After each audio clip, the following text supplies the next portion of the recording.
வணக்கம். நான் உங்கள் சுரேஷ். இன்றைக்கி ஒரு பழமொழி. எவ்வளோ இந்த கிரவுண்டில் எவ்வளோ மழை பெய்யுதுன்னு பாருங்கள்.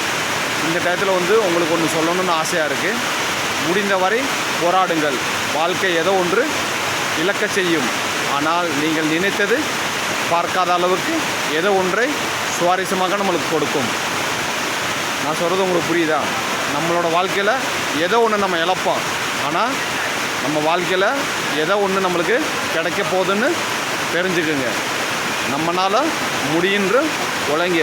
இந்த மழை பேஞ்சு இந்த பூமியை எப்படி குளிர்விக்குதோ அதே மாதிரி நீங்கள் ஒவ்வொரு வேலையும் மனசு நிறைவோடு பண்ணிங்கன்னா நீங்கள் நல்ல இடத்துக்கு போவீங்க. முடிந்தவரை போராடுங்கள். வாழ்க்கை ஏதோ ஒன்றை இழக்க செய்யும். ஆனால் வாழ்க்கையை புதுசாக தொடங்க கற்றுக் கொடுக்கும். நன்றி, வணக்கம்.